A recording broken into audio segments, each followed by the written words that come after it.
eu vou apresentar no evento está vinculado um pouco com a tentativa de entender como que uma estrutura de sentimento de um romantismo revolucionário estaria ligado com os movimentos estéticos de tomada da rua como uma forma de uso político da estética, assim como uma forma de se inscrever a crítica no próprio espaço em que as relações de dominação acontecem, no caso na cidade, né? E ela tá, no meu caso, está muito vinculada um pouco com o meu projeto de pesquisa, de elaboração da dissertação do mestrado. E aí é um dos capítulos do mestrado, eu tentei quebrar ele um pouco para trazer um pouco essa relação então com o surrealismo e a tomada das ruas como um uso político da estética. Em relação à minha pesquisa, eu pesquiso a erótica em Max Weber, é uma pesquisa bastante diferente e embora possa parecer que não tenha tanto a ver com a teoria crítica, tem bastante a ver porque a gente consegue perceber como que o Weber conseguiu construir a própria teoria através do contexto no qual ele estava inserido, né? O diagnóstico de época que ele fez daquelas condições que se expressaram de alguma maneira na sua própria prática como pesquisador. A minha fala no evento está ligada ao meu projeto de pesquisa há pouco mais de um ano. Eu vou estar falando um pouco das relações que estão envoltas na área da saúde mental no Brasil e as novas relações que ela está sendo imposta, tendo em vista o governo atual. Minha ideia é pensar, a partir do meu objeto, as relações específicas que giram em torno desse governo para a gente pensar a arena política. Entender como que uma moral religiosa bem específica se combina a um projeto de mortificação de sujeitos. Esse terceiro seminário de teoria crítica que ocorrerá aqui na Unicamp em novembro,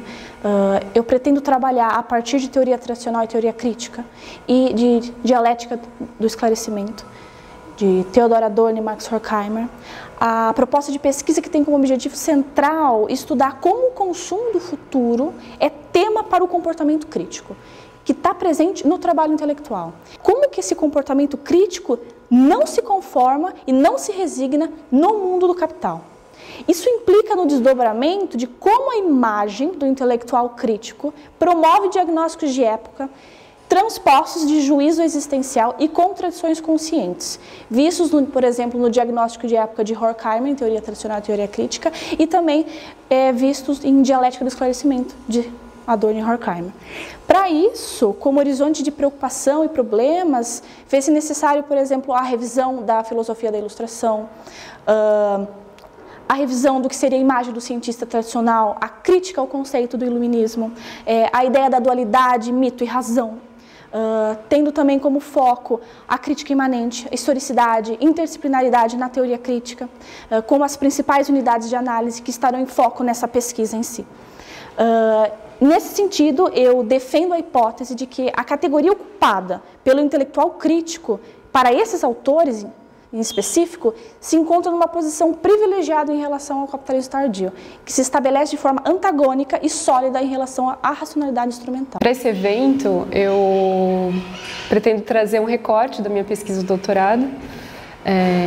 que trata do conflito entre o governo do estado de São Paulo e o movimento autônomo secundarista de São Paulo no período entre 2015 e 2018. Como é uma pesquisa extensa, né, eu busco apresentar alguns processos sociais que decorrem da mobilização, do período de conflito. Eu fiz um recorte em que eu busco trazer quais são as motivações e a formação da opinião da sociedade, no caso da comunidade escolar, entendendo o conflito como a busca de ampliação do debate público sobre a política de reorganização do ensino público e, por outro lado, o governo tentando fazer com que essa política não seja uma política pública, entendida como política pública de ampla participação, mas como uma política administrativa. O meu objeto de estudo é a teoria econômica marginalista, uma corrente da teoria econômica que surgiu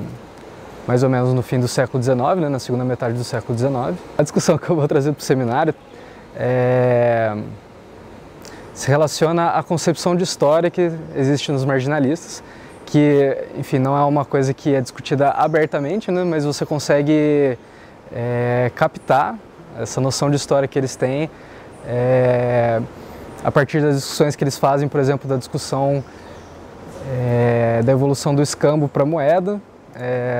e da evolução de uma sociedade primitiva de trocas de excedentes de arcos e flechas, por exemplo, por gado, para uma sociedade com um mercado moderno, onde existem os mais diversos produtos, né, sendo oferecidos, né? Enfim, existe uma linha de continuidade nessas duas abordagens, né, do escambo à moeda e de uma economia primitiva, pouco diversificada, para uma economia de mercado moderna super diversificada. Porque é uma história dos vencedores, né? No sentido de que é uma história contada do ponto de vista dos vencedores. O que se faz nessa discussão dos marginalistas da evolução do escambo para a moeda e do mercado primitivo para um mercado contemporâneo é basicamente você pegar a figura do homem burguês e transpor ele para todos os momentos da história, né? Uma universalização desse tipo bastante particular de sujeito para a totalidade da história, né? Nesse terceiro seminário eu quero trabalhar alguns temas da teoria da música do Adorno, da crítica musical do Adorno, opondo as considerações dele a respeito da música do Arnold Schoenberg, que ele considerava uma música que trazia uma imagem de emancipação, em oposição à música produzida na indústria cultural, né? Quer dizer, do capitalismo tardio e etc. Quer dizer, e trabalhar o que isso tem a ver com a análise social, né? Porque no Adorno a crítica musical ela é indissociável da crítica social. O nosso seminário que a gente vai organizar esse ano, nos dias 18 e 19 de novembro, quer dizer, uma coisa que vai caracterizar ele exatamente esse resgate, portanto, do impulso original da teoria crítica, né? Na minha exposição em especial, quer dizer, o meu objetivo vai ser um pouco resgatar exatamente esse impulso mais radical da teoria crítica, quer dizer, no limite o impulso anticapitalista da teoria crítica, a teoria crítica como uma crítica do capitalismo, quer dizer, algo que estava na primeira geração da teoria crítica e que de alguma maneira foi sendo aplainada, digamos assim, na segunda e terceira geração da teoria crítica, foi perdendo essa força mais radical, quer dizer, que estava lá colocada na primeira teoria, na primeira geração da teoria crítica, né? Então o meu objetivo vai ser um pouco retomar os vínculos, os laços intelectuais e políticos no sentido amplo com essa primeira geração da teoria crítica, sobretudo com Adorno, tratando ele como um crítico radical da dominação capitalista.